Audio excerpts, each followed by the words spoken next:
կստացվի, որ թե այն տրանսպորտը, թե մյուս տրանսպորտը կգործեն, բայց սա պետք է քննարկվի նաև Երևանի քաղաքապետարանի հետ, որովհետև խոսքը Երևանի քաղաքապետարանի ենթակայության տակ գտնվող տրանսպորտի մասին։ Պարոն Սիմոնյան, նաև բնակիչները բողոքում էին տրանսպորտի հարմարավետության վերաբերյալ, նշելով, որ հաշմանդամություն ունեցող անձանց համար, օրինակ մուլտիտրանս ՍՊ-ի փոխադրամիջոցը հարմար չէ եւ իրենք չեն կարողանալու պարզապես օգտվել։ Այդ հարցն են քննարկել, տեսեք, մեր կառավարության որոշմամբ մրցութային կարգով, որով իրականացվում մրցույթը եւ տրանսպորտային միջոցներ են ներգրավում, այդ տրանսպորտային միջոցները ամեն երթուղում պետք է առնվազն 10%-ը հարմարեցված լինեն նման քաղաքացիների համար, տեղաշարժը ապահովելու համար, եւ այս պարագայում մեկ տրանսպորտային միջոց լինելու է այդպիսի հարմարեցված եւ այն ժամանակը, որը որ բնակավայրի հետ կհամաձայնեցվի, թե որ ժամին է պետք, որպեսզի այդ տրանսպորտային միջոցը իր երթը սկսի, կարող է սպասարկել ձեր կողմից բարձրացած հարցերը այդ մասով փակ են, կարող եմ ասել, որ այդ հարցը, այսինքն սահմանափակ կարողություններով քաղաքացիների փոխադրման, այս իմաստով լուծված է։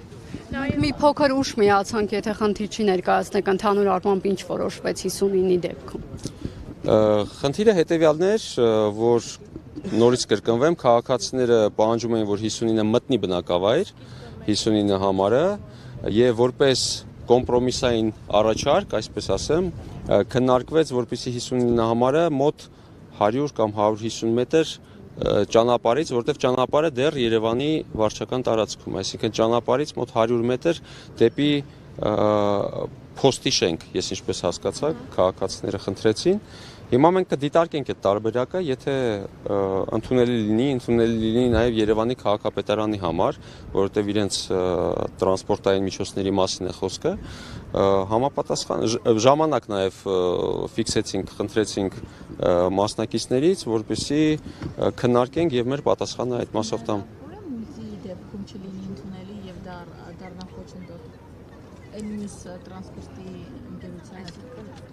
Կազմակերպության մասով իհարկե մուլտիտրանսպորտի հետ էլ պետք է քննարկվի, որովհետև պետք է այնպես անել, որպեսզի երթուղիները մեկը մյուսին չխոչընդոտի, չխանգարի եւ բոլորը կարողանան օգտվել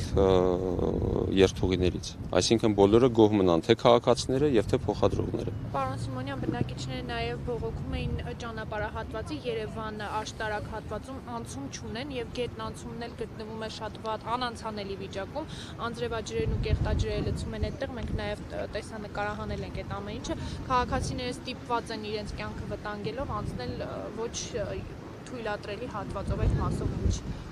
որոշում եք կայացրել կամ քննարկում եղել է։ Եթե նման խնդիր կա, չէ,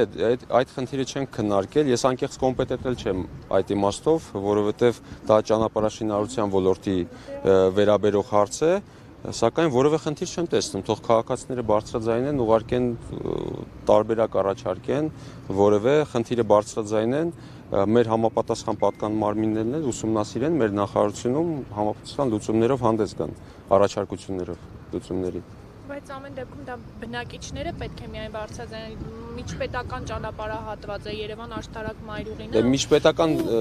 մարդիկ իրենց կյանքը հասկանում վտանգելով եմ, միջպետական դժբախտ դեպք լինի, որ նոր լուծում դրան։ Հասկանում եմ, բայց միջպետական ճանապարհներին նաև կա որոշակի